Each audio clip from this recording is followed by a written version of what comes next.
sort of clever intro joke.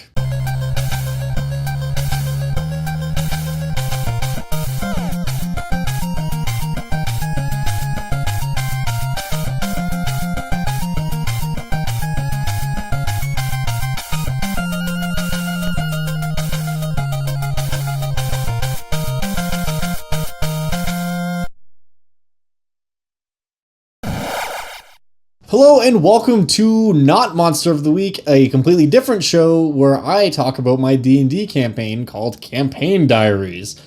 In today's episode, we'll be following up just where we left off with the last one, with the gang arriving in the city of Andrum. If you haven't seen any of the previous episodes and you care even a little bit about continuity, I would recommend going and watching the past ones. If you don't care about continuity and you just want to hear how I am ruining my players' lives in their D&D game, then you're in the right place and just watch this one anyways. You're an adult, make your own decisions. We're going to be talking about what happened after the place we left off in the last video. For those of you who are not informed, these videos tend to be a lot less edited down. It's basically just a stream of consciousness, me talking about what's going on in my campaign, the lessons I've learned along the way, and the horrible mistakes I've made, as well as the things I've tried which have kind of paid off. And today is one of those episodes. We're going to be talking about something that I sort of planned, and then as it came to fruition, it ended up being much further beyond my expectations for how interesting and cool it ended up turning out. So let's just get right into it. With the party arriving in Andrum, their goal, the reason they were coming here was because they were going to go talk to Oriana's dad, Oriana being the tiefling warlock, about the swords, the dragon's teeth, because they needed more information. He's a scholarly guy, and the party kind of knew that he might actually be in possession of one, Oriana's family's sword. Plus, there are other players with ties to this area, so coming here just seemed like a good idea at the time, and it definitely was. It was kind of the next step in progressing through the campaign. Being back in the big city for the first time in a while is always nice when you're playing a D&D campaign, one that takes place especially out in the wilderness primarily, because the players get to do a lot of cool RP. They get to play their characters kind of enjoying being back in society. They can go to a casino, they can go actually to like restaurants, taverns, bars, whatever, and there's a lot of shenanigans that I'm gonna pretty much leave out of this video, but you can just assume they did a fair bit of carousing. Now, they also went to meet with Oriana's family, again, the whole reason for them coming here, and that was kind of interesting as well, because Oriana is a tiefling noble warlock, so her family is very well-to-do. And another player in the group, Ren, his family is also tiefling, and they are also nobles and also from this city. So the tieflings kind of have this nobility about them in this city. Many of the rich families are tiefling, and that kind of dates back to the founding of the city and where it came from and why it exists. Because the whole thing with Andrum is it was a city founded by humans originally, but this was when this whole area was a desert. And a tiefling was basically able to save that village when Andrum was just a small village with his magic, who they assumed he was some kind of sorcerer, but he was a warlock. He was able to use his warlock powers to prevent the desert from encroaching on this area. So Andrum actually has a pretty decent forest and some grassland around it. It's the only place really in this world that is this lush and rich with good soil for growing crops. So because of that, naturally, it exploded in terms of population and size and growth, and that's kind of where we're at today because of their contributions and the fact that the original tiefling who helped kind of create this fake ecosystem was given land and title, which didn't really mean a whole lot back then. Now, all of that land has tens of thousands of people living on it, so it matters a lot. In any case, they were much dismayed to find out that when they arrived at Oriana's manor and kind of the grounds where her family lives, they found out that the father, her father, Alexei, I believe his name is, had been kidnapped. So with the patron of the Bordanov household kidnapped, this was obviously very impactful to Oriana and also caused a lot of turmoil just in terms of the politics in the city, because a very key player to a lot of the political kind of agenda and that kind of thing that happens in town was missing. Also, Oriana obviously wanted to get her family back. And also, this is what the party needed to kind of do if they wanted to proceed, at least on the current course that the campaign was on, which was they wanted to talk to this guy to ask him about the swords. Now, of course, they could have gone to another city or just kind of investigated themselves, but this is what they wanted to do. And of course, when there's character reason behind it as well, it just kind of seemed like a no-brainer. They want to rescue this guy. So the first thing they did was they went and talked to the town guard and basically wanted to say, like, what are you doing about this? Why haven't you already rescued him? It's been like a few weeks at this point so that he's been missing. The town guard basically says that they know that one of the thieves guild in town have him. One of the thieves guilds, rather. And they're in the process of arranging a swap. The Thieves Guild wants 10,000 gold pieces for the return of Alexei unharmed.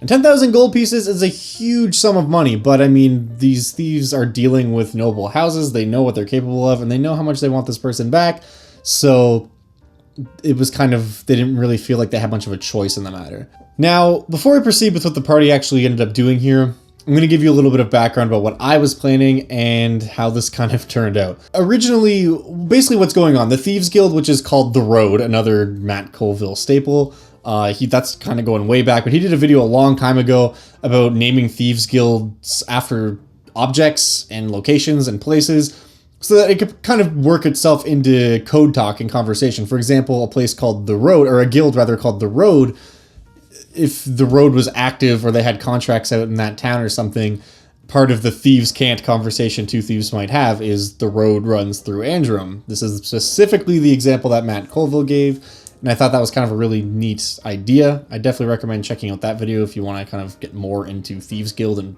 Thieves Guilds and building them up. But yeah, naming Thieves Guilds after objects and inanimate things is cool. So point is, the road had captured Alexei. Now, the Road was a normal thieves guild, but recently they've been getting a lot more aggressive. The reason for this is because they have been taken over, unbeknownst to much of the guild, by mind flayers.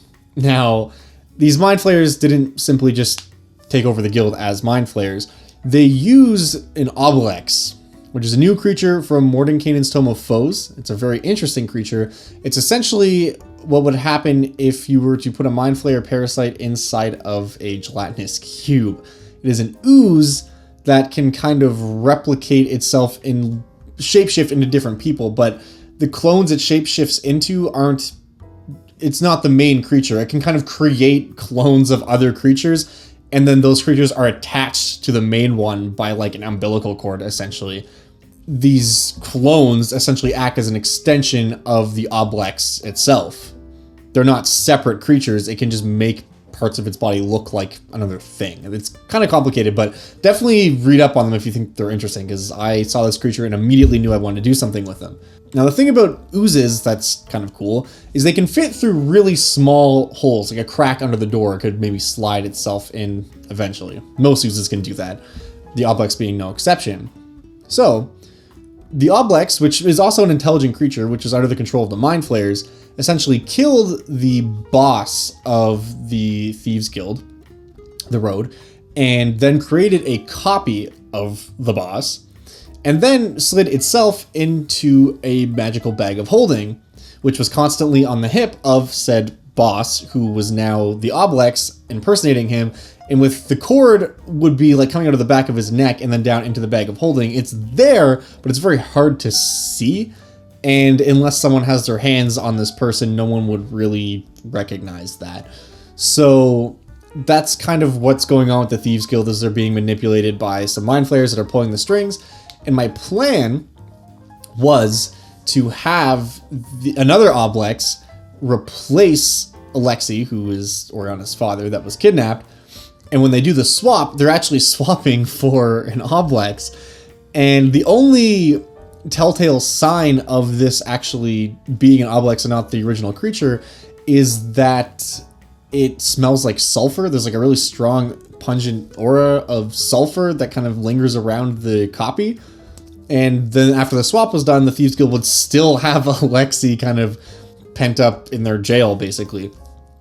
So, back to what the party was doing, they decide they're going to go through with the swap. They get the money from Oriana's family. We just kind of hand-waved at them. Them gathering the money wasn't really part of the problem here. That was available. It was just how they wanted to do this. And they walk into this big open town square at like midnight in the bad end of town. And of course they have some town guards with them, as well as the captain of the guard and the party. and they come up with this cart just full of gold. And of course, there are Thieves Guild members all over the place, like on the rooftops of these kind of shady looking buildings, down every single alley. But they are true to their word. A representative from the road comes out with Alexi, who we know is actually an Oblex, and allows this Oblex to go to Oriana. Now, another thing about the copy that the Oblex creates is it can steal memories from people, basically. So it is able to create a copy of someone whose memories it has stolen, and that it knows all the same things that that creature knows, and it can talk like that creature. It's essentially a perfect copy, except for the fact that there's a string attached to this big ooze somewhere on this creature's body. Now, the party went up. I described him as wearing his noble regal clothes, but they're obviously pretty torn up and beat down. And one of the first things one of the party members does is cast Detect Magic. I said, of course, you detect some magic coming from Alexi. He's a patron of this tiefling house that is known for producing warlocks. So it's not weird that he has a few magical items on him. One of the things was a bag of holding. And I just kind of briefly described, you detect this magic coming from his hip. And they're like, oh, do I see anything? Like, yeah, you see a bag, and Oriana, you would know that's a bag of holding, that kind of thing. So they were like, oh, okay, that makes sense. Now, what they did here, which was kind of funny, because this wasn't wrong, and this is why I love using creatures that the players have no previous knowledge of, because it makes metagaming impossible, is they were like, well, we need to figure out if this is actually him, because there's magic that could exist that could copy somebody. It could be a fake, it could be a disguise. So they're like, but we might not be able to figure it out using magic, because there could be wards, there could be a million different things going on. So let's not try to magically figure out if this is not Alexi. Instead, Oriana, you should ask him questions that only he would know the answer to. So we roleplayed this out. She asked some questions about memories long past from when she was like a little girl, and he answers perfectly because the Oblex has absorbed the memories of Alexi.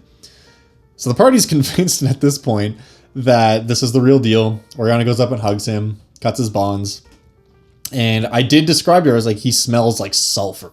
Like, and they're like, oh, that's weird. And she didn't say anything in character, but the players are thinking, oh, that's kind of weird. And it's like, yeah, they rationalize it though, as they probably had him in some dingy dungeon. Who knows where they were keeping this guy? Like, he just needs a bath. That's fine.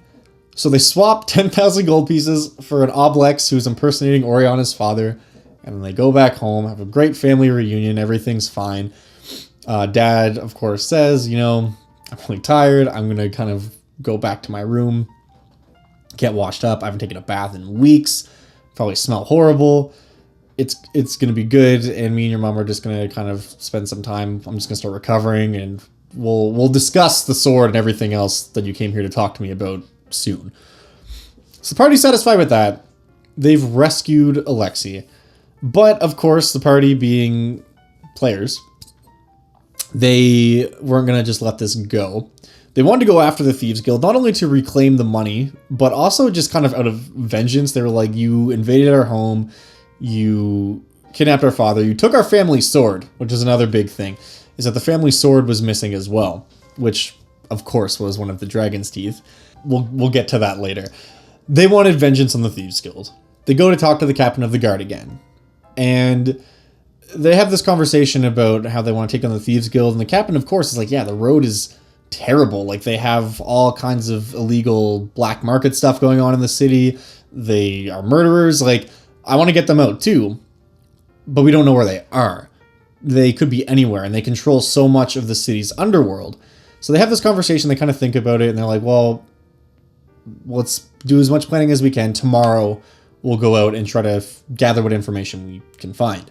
So that night, as the party's heading back to Oriana's family's villa, essentially, to kind of rest up for the night, they're approached by a rogue, a Kenku rogue, who's from another guild called the Clock.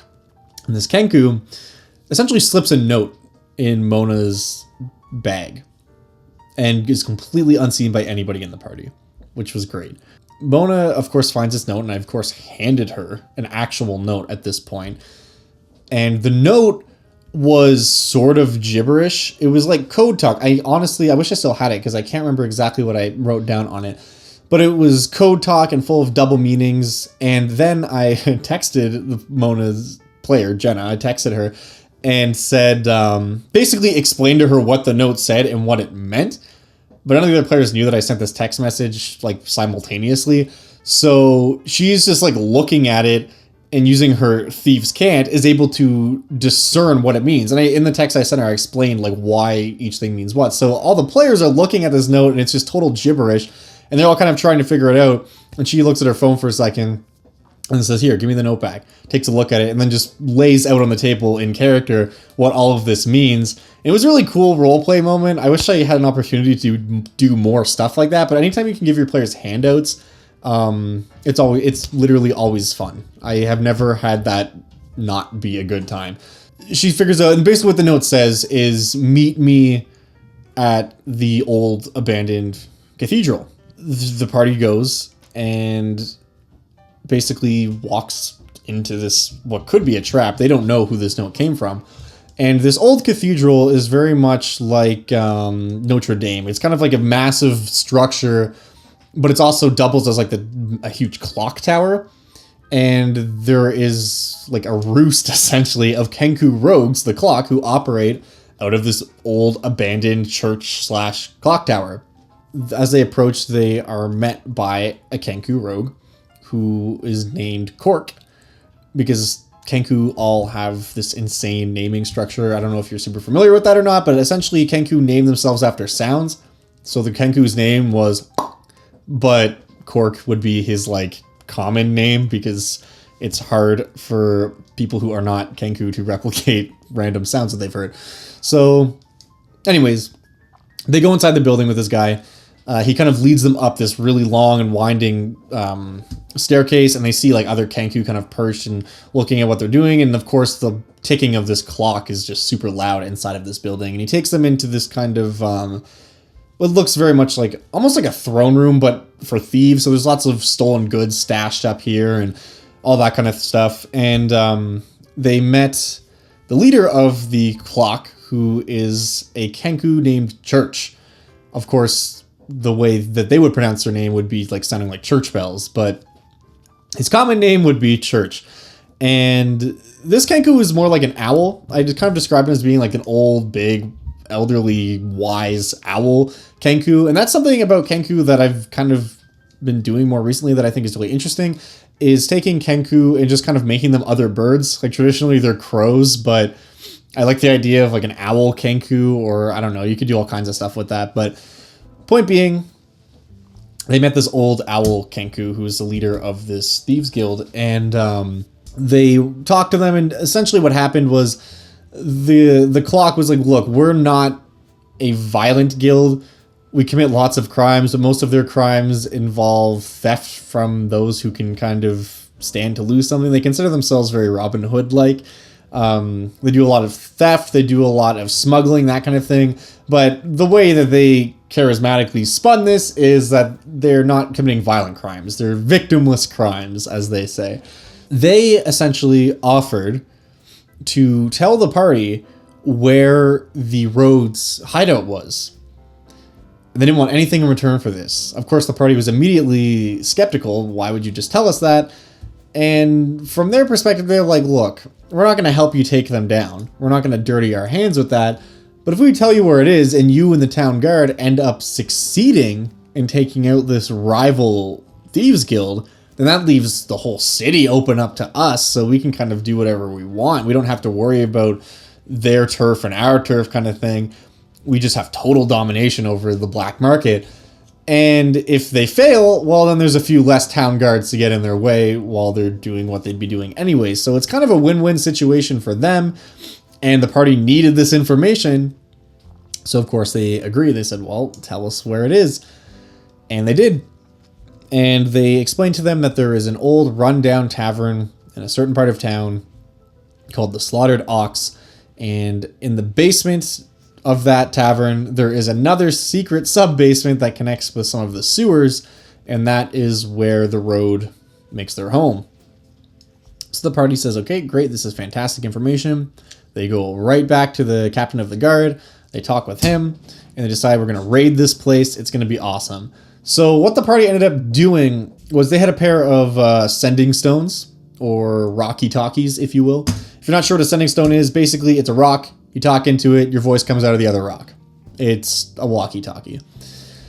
I think you have to be on the same plane for it to work, but that's a super, like, non-limitation for 90% of the time. So they basically gave one of their sending stones to the captain and was like, look, you and your guards, your boys, hang out on the street level, wait up there. We're going to go in through the sewers. And they took out an old map of the sewers and were able to find out, like, okay, it probably connects through here. Because there's a part of the sewers they were able to find on this map where it just ended in a dead end. And there's no reason for that part of the passage to be there. So they're like, there has to be something here. It's suspiciously close to where this tavern is. So it's got to be there. The guards are on the top level. They're ready to basically catch anyone as the party comes in from the bottom. They're assuming a lot of these thieves and stuff are going to try to escape through the top, at which point there will be 24 town guards there waiting for them. So, with their plan all set up, they decided to go in. So they ventured in through the sewers. They didn't meet a whole lot of resistance. They encountered a couple thieves that were essentially standing watch. They were able to take them out without being seen, and they made their way inside. What followed was a really interesting, I don't even want to call it a dungeon, but that's pretty much what it was. It was like a raid. It was literally like a police raid. Like they opened up the door, went in, cleared the first room, heard some commotion upstairs, knew people were running, and at that point the guards just started arresting people and taking down thieves trying to escape. So the guards are coming in through the top, and they were able to catch some of the thieves on the stairs, kind of linking the two levels. And then they were just systematically going like room to room and like closing in on whatever or whoever happened to be lurking down there.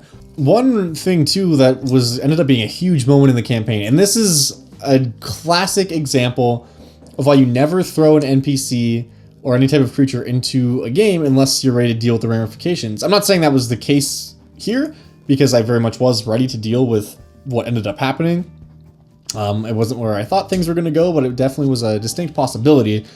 And I'll just get to what actually happened. The party found kind of like a secret cellar. So they went down because, again, at this point, they don't know Alexi's still here. They're just here to kill. Like, they're here to eliminate or arrest as the entire Thieves Guild if they can. So they went down into this kind of sub-basement, and they found a place that had lots of shackles and stuff. Clearly this was used to, like, chain people up. One of the things they found there, though, was an Ettercap. And the party didn't really talk to any of the thieves about this or why it was there, because there weren't many left alive after the fact. But basically, I just wanted to put a weird creature in this basement locked up and see what the party did. I was curious to see if they'd kill it, ignore it, whatever.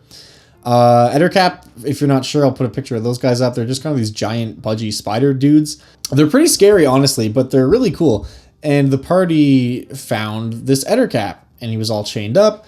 And as they approached kind of with their lanterns out, I described how he was kind of like shying away, like clearly he had been abused.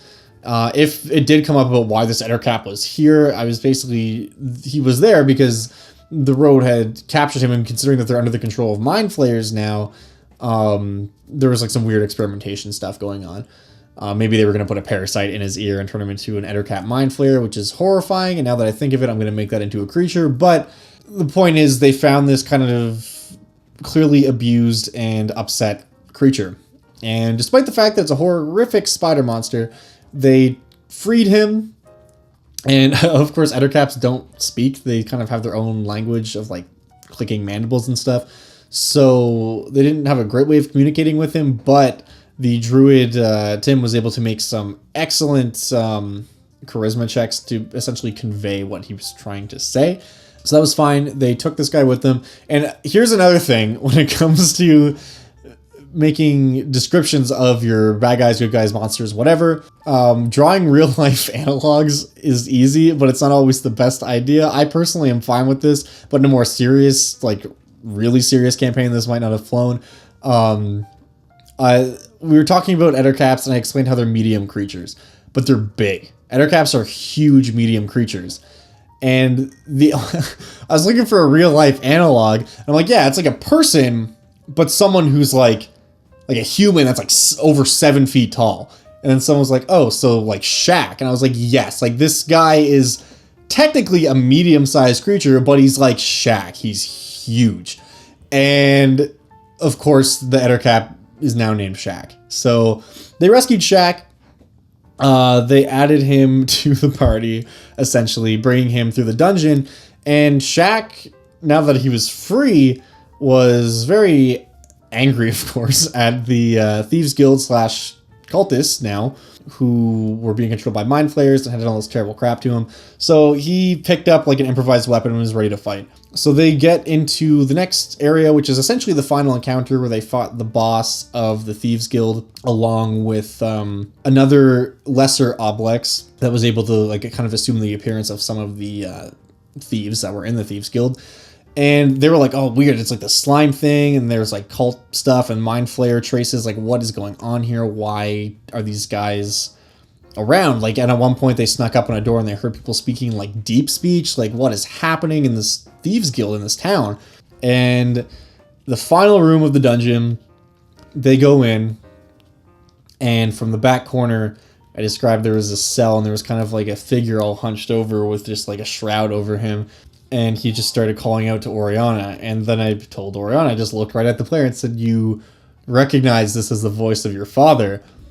She went over, and of course, Alexei, there he was, downtrodden and in jail. And they unlocked his shackles and unlocked the cell and took him out and everything. And Oriana's dad is just like, get me a sword. Like, where did you do the trade? Like, where is it? And they're like, what are you talking about? And at this point, because they had just fought an Oblex and realized that there's a thing that can make copies of itself, I kind of just watched within 3 seconds the revelation watch over every single one of my players as they realized, like, oh shit, he's back at the house, and it's not him. It's a terrible sentient mind flayer ooze monster. And they immediately gathered up all their stuff. There was no time to rest. They bolted back there. So it had been like a day since Alexei was back in the Bordenov villa. And when they arrived, it was like dusk. Like the day was almost over by this point.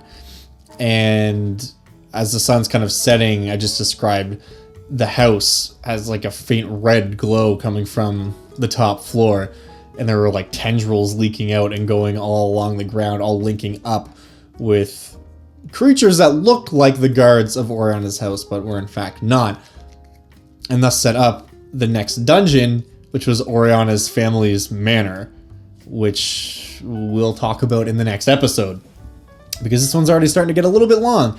This whole thing was kind of like, it played out perfectly.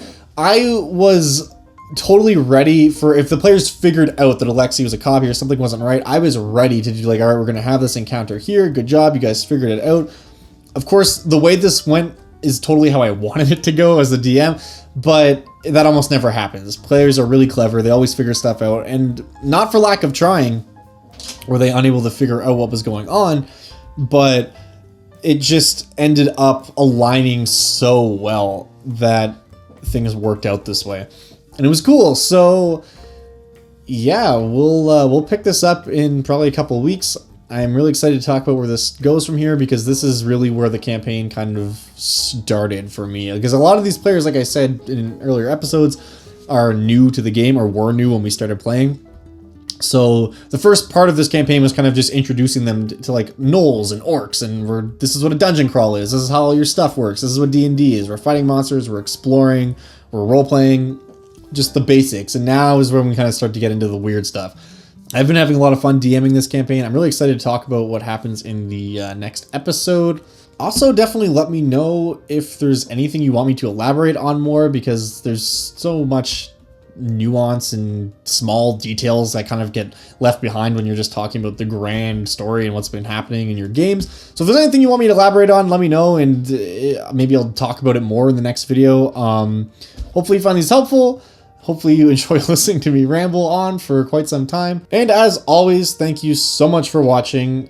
I guess that's it for now. I'll see you in the next one. Till then.